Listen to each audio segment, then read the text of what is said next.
Then out and spake the old mother, and fast her tears did if ye wadna be warned, my son Johnny, frae the hunting to bide awa.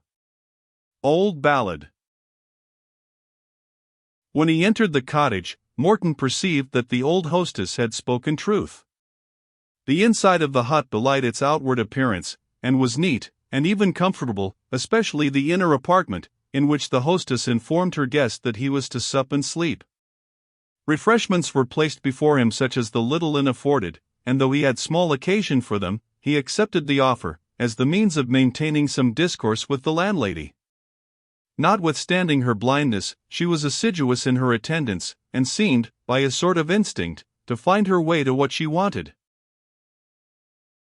"Have you no one but this pretty little girl to assist you in waiting on your guests?" was the natural question. "None, sir," replied his old hostess. "I dwell alone, like the widow of Zarephath. Few guests come to this puir place, and I haena custom enough to hire servants. I had aince twa fine sons that looked after a thing.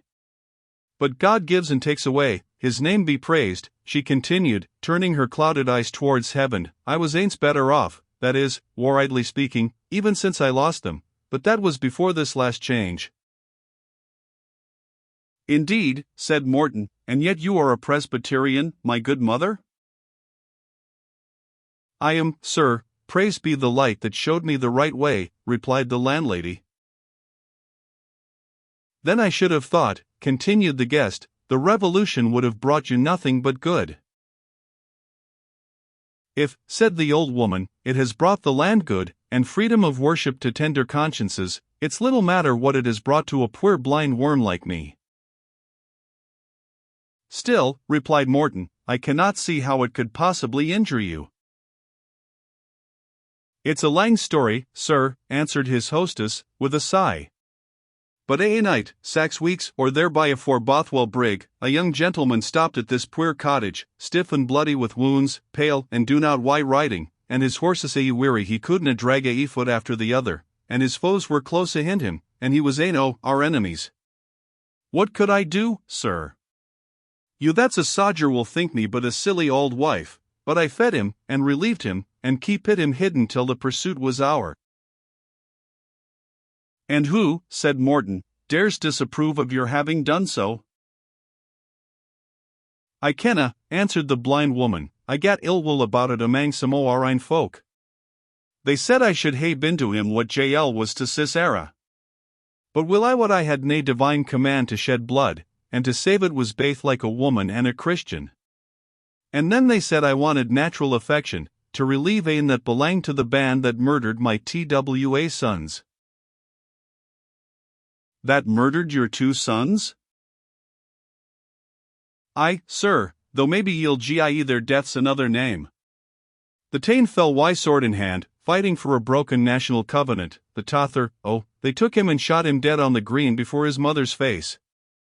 My elding dazzled when the shots were loten off, and, to my thought, they waxed weaker and weaker ever since that weary day, and sorrow, and heartbreak, and tears that would not be dried, might help on the disorder.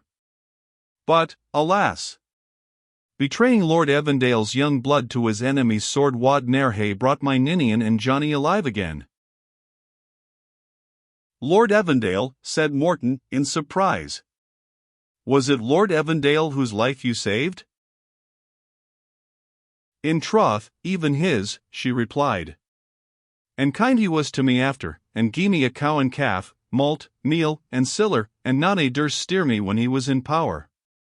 But we live on an outside bit of Tilliatudlum land, and the estate was sair plead between Letty Margaret Bellenden and the present laird, Basil Oliphant, and Lord Evandale backed the old Letty for love o' her daughter Miss Edith, as the country said, ane o' the best and bonniest lassies in Scotland.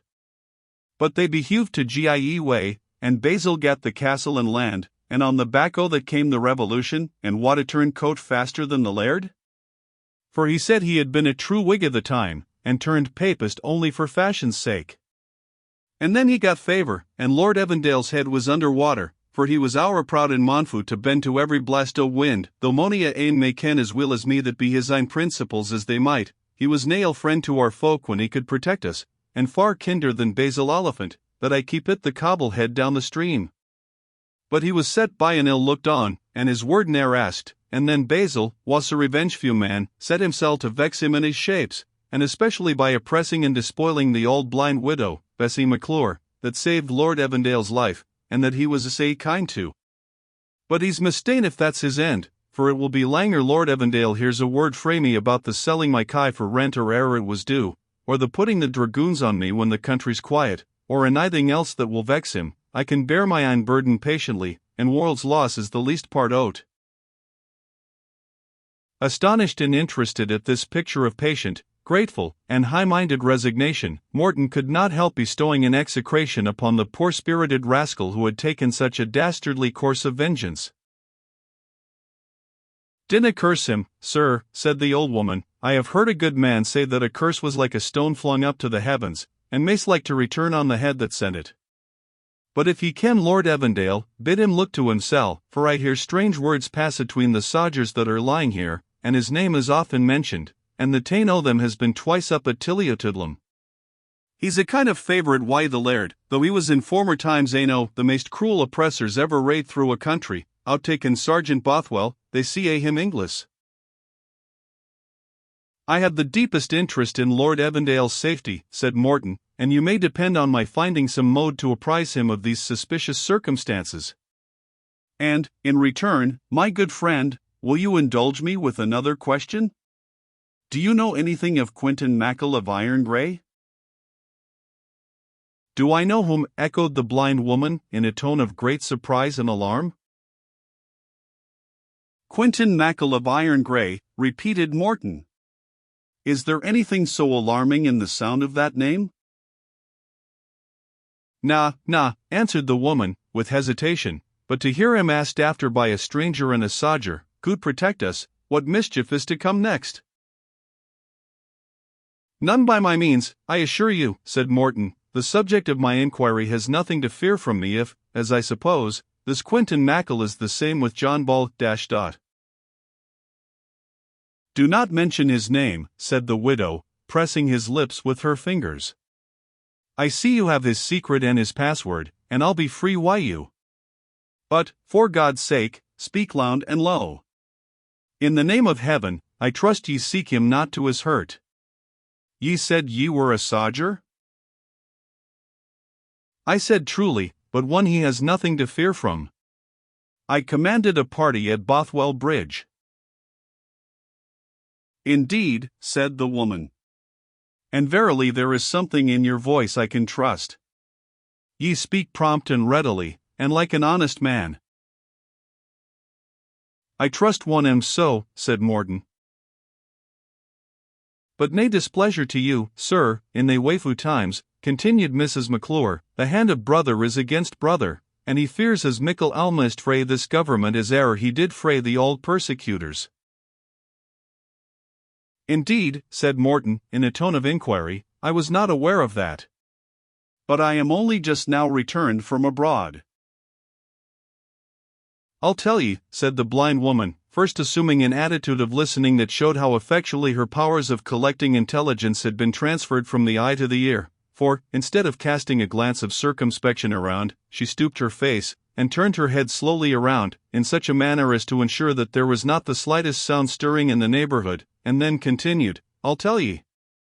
Ye ken how he has labored to raise up again the covenant, burned, broken, and buried in the hard hearts and selfish devices of this stubborn people. Now, when he went to Holland, far from the countenance and thanks of the great, and the comfortable fellowship of the godly, both whilk he was in right to expect, the Prince of Orange would show him no favour, and the ministers no godly communion. This was hard to bide for ane that had suffered and done mickle, our mickle, it may be, but why so I be a judge? He came back to me into the old place o' refuge that had often received him in his distresses, mair especially before the great day of victory at Drumclog, for I sail ne'er forget how he was bending hither of nights in the year on that evening after the play when young Milnwood won the popinjay, but I warned him off for that time."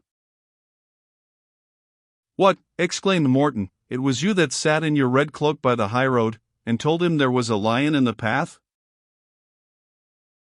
"In the name of heaven." "Wha are ye?" said the old woman, breaking off her narrative in astonishment. But be what ye may, she continued, resuming it with tranquillity, ye can ken naething more o' me than that I hae been willing to save the life o' friend and foe. I know no ill of you, Mrs. McClure, and I mean no ill by you. I only wish to show you that I know so much of this person's affairs that I might be safely entrusted with the rest. Proceed, if you please, in your narrative. There is a strange command in your voice, said the blind woman, though its tones are sweet. I have little mair to say. The Stuarts hae been dethroned, and William and Mary reign in their stead, but nae mair word of the Covenant than if it were a dead letter. They hae ta'en the indulged clergy, and an Aristean General Assembly of the anti-pure and triumphant Kirk of Scotland, even into their very arms and bosoms. Our faithful champions of the testimony agree e'en were why this than why the open tyranny and apostasy of the persecuting times, for souls are hardened and deadened, and the mouths of fasting multitudes are crammed why Faisenless bran instead of the sweet word in season, and moany and hungry, starving creature, when he sits down on a Sunday forenoon to get something that might warm him to the great work, has a dry clatter o' morality driven about his lugs, and in short, said Morton, desirous to stop a discussion which the good old woman, as enthusiastically attached to her religious profession as to the duties of humanity, might probably have indulged longer, in short, you are not disposed to acquiesce in this new government, and Burleigh is of the same opinion? Many of our brethren, sir, are of belief we fought for the Covenant, and fasted and prayed and suffered for that grand National League, and now we are like neither to see nor hear tell of that which we suffered and fought and fasted and prayed for.